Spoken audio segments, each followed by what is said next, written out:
So, before I start this video, I just want to point out the fact that Papa John's has opened their heart once again, saying obviously they will donate 50p per pizza for every extra large pizza. So just buy some damn pizzas, guys.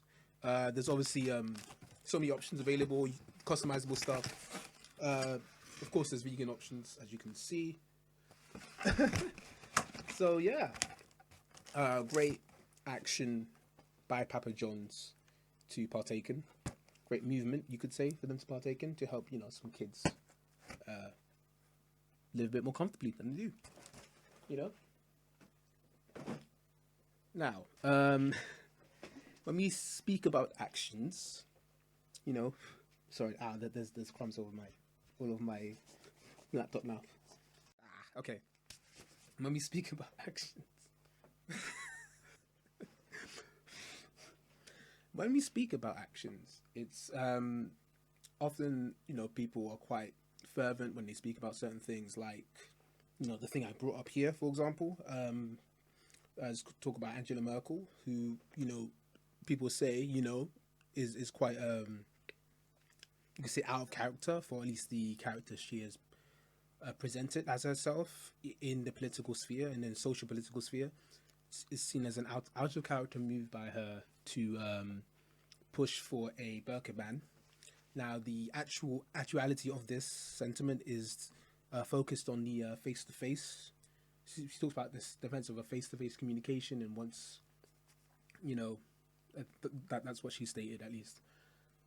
So that would be a partial ban of the burqa, not a full ban, but not a full ban. So I think it's the niqab. I should revise this, but I just ban of the niqab, not the burqa in entirety. So yeah, just the idea of just no facial covering.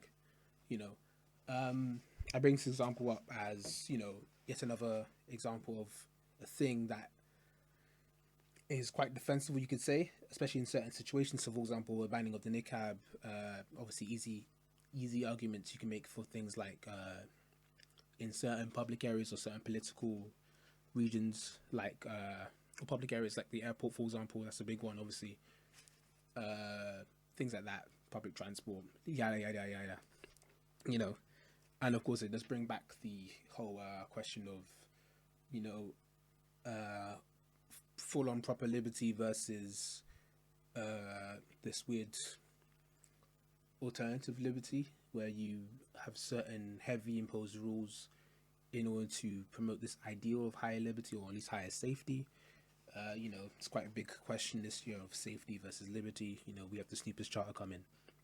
But yes, anyway, so the point I'm trying to make here with things like Angela Merkel's call for a burqa ban and relating to things like the sentiments of Nigel Farage, for example, of the horse is bolted, it's too late to call for a ban, or it's too late to have a serious talk about stopping migrant movement and stuff like that, is what I call the issue of actions in themselves versus actual movement. So actions itself like this would be, okay, we have a ban in the niqab, at the very least, I'd assume maybe in public spheres or at the airport or, something like that. But the actual movement is the question of what are we actually dealing with, what we tackling. So the question of, what would the niqab, by banning the niqab do? This idea of identification, opening up, what as Angela Merkel would have argued herself, opening up, what's this idea of a more of a social, the way she said it is promoting this idea of social interaction, talk to people face to face, when you look in my eyes, you can see me, I communicate with my smile, and my beard sometimes talks to you, right? So if that's her end goal, that's the idea, that's the ideology she works around, then that means she must work on this ideology of social cohesion. We are all one nation under a groove, you could say, regardless of what parliament we are part of, be it Clinton or Trump, haha, puns. But looking at this brings back the question of what else is being done. When I first read this, I instantly tweeted thinking, regardless of whether or not you ban a niqab or regardless of whether or not you do one thing or another, often these things by themselves cannot be isolated and must come with a set of actions, a set of commitments that are very long term. So you could say the long term project here, Angela Merkel, I assume she wants to promote is social cohesion and, of course, the everlasting issue in the Western world of, immigration and integration of said immigrants, for example. Okay, so this relates to a lot of issues, especially discussed over the past few years.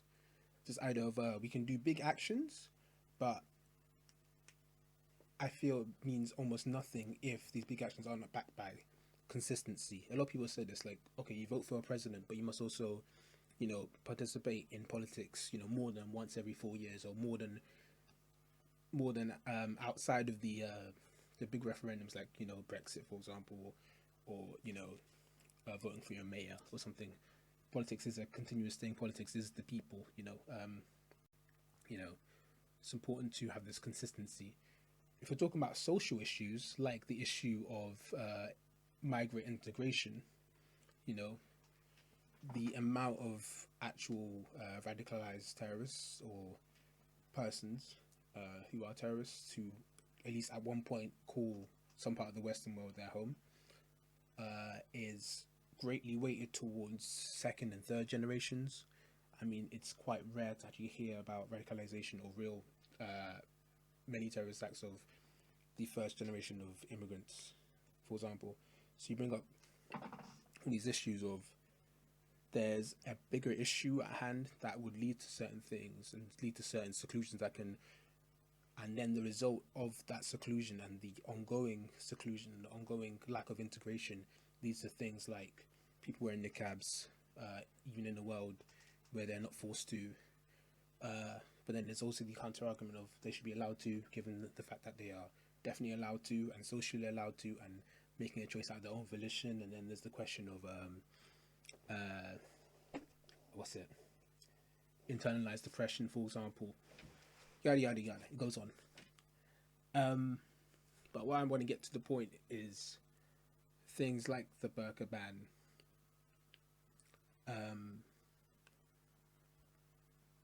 Seem to seek, at least by themselves, if not acted upon with another number of actions to actually deal with the problem, seem to only seek to deal with the one of the realizations of the problem of integration in this case, rather than actually approaching the full issue as an issue that needs to be solved and needs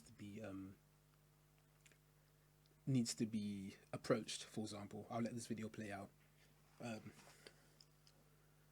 So yeah, that's the thing. Socially speaking, if you're talking about integration, it's not enough to just ban the burqa or not endorse maybe certain religious schools or whatever, which is quite interesting because for example, Angela Merkel is the chair of a Christian Democratic Union, so there's all these other questions. You look back at history and talk about Islamophobia or all these things. But in addition to something like maybe a burqa ban, at least, or a niqab ban in public, it'd be of the highest priority to also have an ongoing long-term project. So yeah, this image or this sentiment, that is seen amongst, that's seen as part of the plight of the immigrant, that you won't be accepted, or that you won't be, or that your way of life won't be allowed, even in a society that advertises itself as liberal or open-minded or peaceful in entirety, rather than peaceful in terms of no actual hot conflict or hot tension. The biggest deal, and of course when I say this, it's not a case of going against the small actions, the actions like things like the niqab. This is not necessarily going against them. That's like an argument for a different video. Whereas, I mean, personally, I wouldn't side with. I mean, when migrants see something like ban the burqa, might just sees this is like another banning of like the symbolism, for example. But then again, this is one of the situations where banning niqab in public areas is probably a bit different from things like the banning of the burkini in France, or at least the enforcing of this social ban or this actual proper ban, to the point where people can't just wear what they want at the beach. Because it's then it gets to the dubious images or the dubious reputation that France has gained and maintained over the past few years. And that's what I mean by the ongoing project, to the point where a Muslim immigrant doesn't feel naturally that they're going to face persecution if they show any sign of the fact that they come from a Muslim family, or they're different in this way or that way. I mean, the Muslim family is an easy example because it relates to what I'm talking about here, what happened today. But there's many examples of, I don't know, the black person in Europe, for example, or the woman in a given field. You know, I was going to bring this up a lot in my upcoming project, but let's talk about when people are expectant of toxicity, they're very prepared for it, and then therefore there's things like stereotype threat come into play, or things like, you know, this fear of paranoia that people either, even if they're not out to get you, feel like people aren't there to support you, you know. They don't care, they care little for you, you know, for example. It's all these things that will add up in addition, and when you pile that onto the general plight of the immigrant, because naturally, regardless, because you're a migrant or because you are in the minority, you're naturally going to face any, like, some form of issues. For example, if you're a migrant, you know, grasp of the language, for example, grasp of the culture, these things are just natural disadvantages you have. So if you pile on all this other thing, like the paranoia and then the imagery that you see and the reputation a nation has, I mean, it's quite easily summed up in, like, anecdotes like back when Paul Pogba left Man United, Alex Ferguson apparently warned him about the racism in Italy, for example. You know, which shows Italy, at least Alex Ferguson, maybe in his circle, has a reputation of being more racist, at least more racist than the United Kingdom. So, the long-term project is to break away from these connotations by very small positive actions in addition to these bigger actions that can be defended, you know, like the banning of the niqab, that at least can be defended if it was an ideal world where people didn't feel that they were already being persecuted anyway, or already feel like being outsiders anyway, which then can only feed into the sentiments of the more extreme person, the person more liable to be radicalized, for example. A big point I make, but it sounds quite dark to say it, but when we talk about things like why do these terrorists do this thing, or why these terrorists see this place as a target, so France has seemed to suffer a higher majority of major terrorist attacks compared to other Western nations. Incoming deep opinion. It's general consensus that France has suffered more at the hands of, you know, Islamic terrorists than other nations have. My hypothesis for this, not a defense or not an excuse, but my hypothesis and explanation of this is the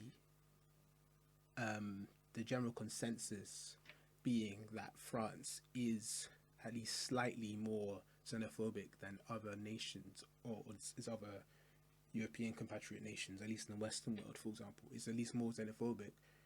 And things like the images of how the Burkini ban was enforced, for example, reinforce this sentiment that already exists. And thus, if I was one, or a person who already doesn't see a problem with committing acts of violence in order to get a point across, or feels that the only way they can get a point across is through said acts of violence, they're more likely to find some form of justification in attacking places in France as opposed to other nations. Like I said, this of course cannot be a defense or a justification for said actions, but it would explain why France is seen as a higher target for Islamic terrorists in a country where, it's funny because apparently France has the highest percentage of Muslim people of Muslim families, for example, which is quite weird. But seem more secluded, more segregated in society, for example. These are all hypotheses, and these are all based on general consensus that I've seen. Of course, I can't claim these things absolute because I haven't done the appropriate research. But the general consensus that I've seen is that France is more xenophobic than other Western nations. I mean, compared to at least in terms of reputation, compared to Germany or United Kingdom, for example. I mean, United Kingdom at least has the PR stunt, at least you can see it, as of having like a person of a Muslim family as a London mayor, for example. So, at least there you can have a counter argument to this idea that England is necessarily racist or more xenophobic or as xenophobic as somewhere like France. And this is where the long-term project has to come from. Short term, there's obvious things. So, for example, obvious things in like the refugee crisis is to try and have a staggered immigration process. For example, is what I would suggest. I'm not an economist or a professional sociologist, but what I would suggest, something like a staggered immigration, and try and get a background check, try and get a story to each person. This is a lot of manpower, a lot of work. But the question of safety of actual migrants versus terrorists, for example, is paramount.